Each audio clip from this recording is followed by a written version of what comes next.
bringing the latest technology to your home. The Swipe Report on Sky News is sponsored by Currys PC World and Ring.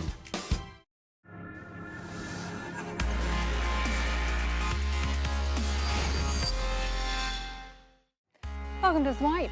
Here's what we've got for you on this week's show. Angela finds out if this drone matches up to its tough reputation, while Alysia gives us her take on Nintendo's brand new console. But before we get to that, we should really talk about the world's biggest mobile industry event that got underway in Barcelona this week. Mobile World Congress is where tech brands show off their latest phones, tablets, gadgets and more. Hi, good morning, sir. Imagine being a phone manufacturer in 2017, having to come up with something shiny and new in a market where everything is shiny and new. So perhaps go retro. Remember the Nokia 3310 from nearly 20 years ago? One of the best-selling phones in history. Well, it's back, and apparently by public demand, even if the Nokia name doesn't belong to Nokia anymore.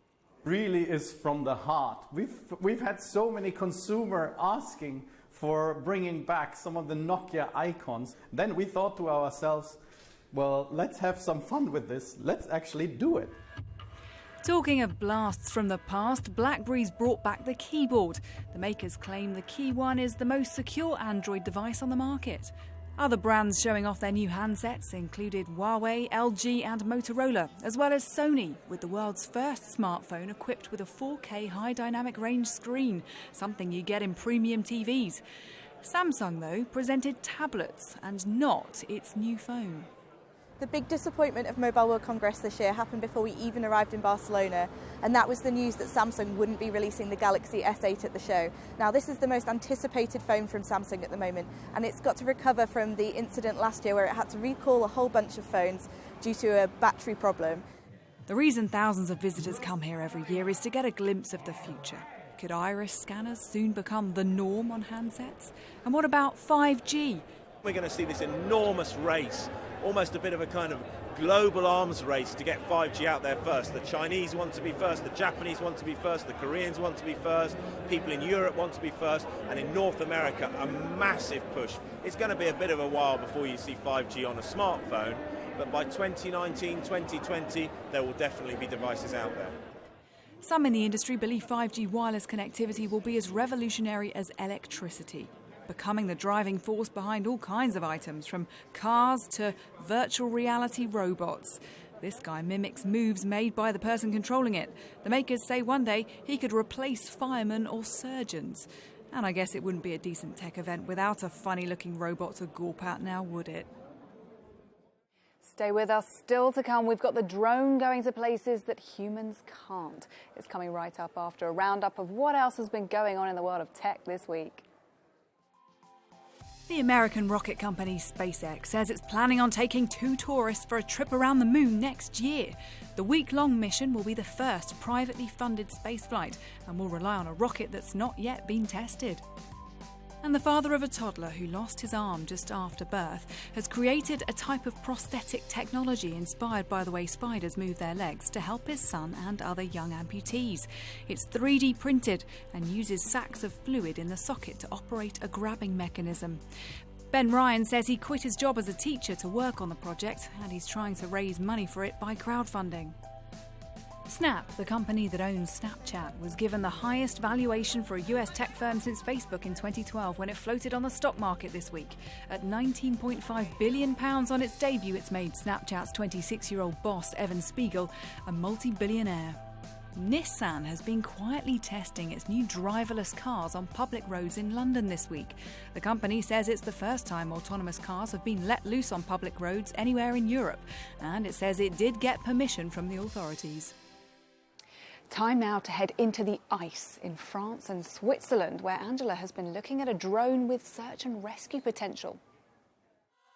Navigating tight spaces and small enclosures more efficiently so humans don't have to. This robotic solution is the brainchild of a company in Switzerland. To start it, just do that little movement. Up, it's gone. It says the robot, called Elios, goes places too dangerous for humans. So, Mark, we know that there are drones on the market that have thermal imaging and, live stream so we can follow what the drone is filming.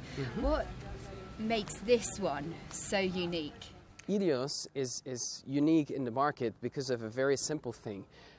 This is this mechanical system, which we call a gimbal, that allows the cage to be decoupled from the drone on 3 axes. So the first one, the second one, and the third one with the larger ring on the outside.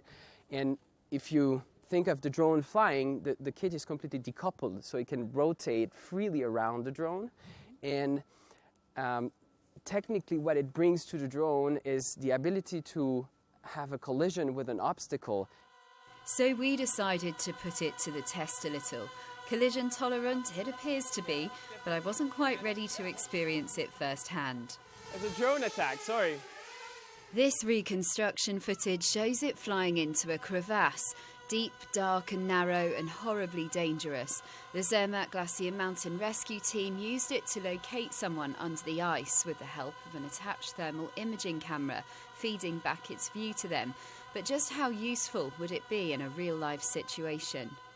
Most of the rescues we were doing were either by night or were with strong winds, fog, and sometimes it would be snowing as well. So I don't know if this would be a limitation for the drone. I think everybody will be getting a lot of help from this kind of new technology. The market for this kind of technology also extends to industrial inspection and to security, when it would be safer to send a robot in to assess the situation first. But the cost of these drones might limit when man can rely on machine to help. Do you mind grabbing it for me? Angela Barnes, Sky News in Chamonix, France. Impressive. Now, usually at this point in the show, we like to bring you a review of some of the latest video games releases. But because this week saw the launch of the much-anticipated Nintendo Switch console, we wanted to get the lowdown on that too. So here's Alysia with her thoughts on the Switch and then some games. It's been 6 months since the cloak was first whipped off the Nintendo Switch console. But what is this hybrid console really like to play? And more importantly, is it worth its £280 price tag? Well, for a start, you're getting quite a lot for your money. It's a hybrid console, which means it's both portable and you can play it at home.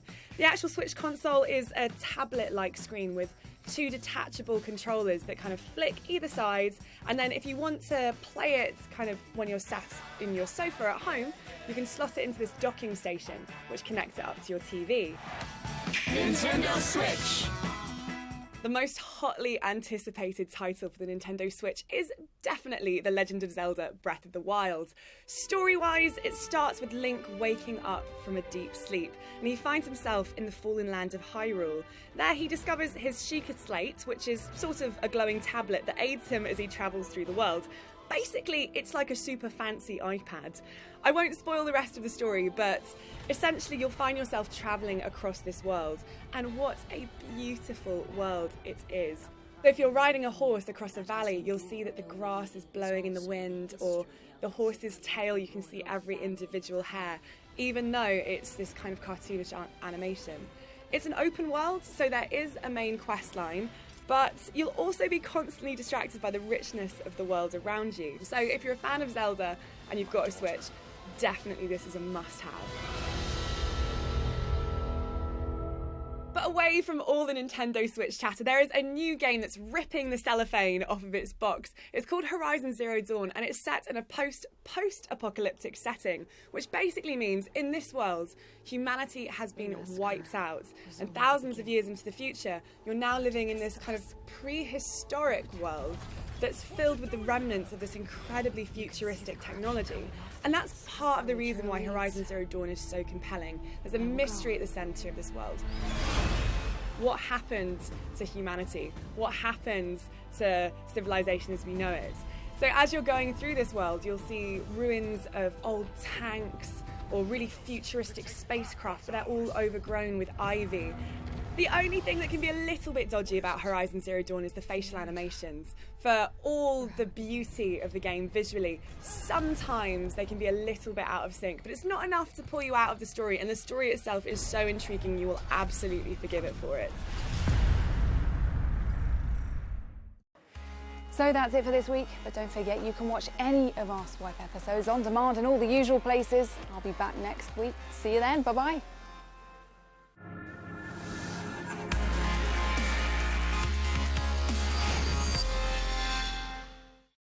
Bringing the latest technology to your home. The Swipe Report on Sky News is sponsored by Currys PC World and Ring.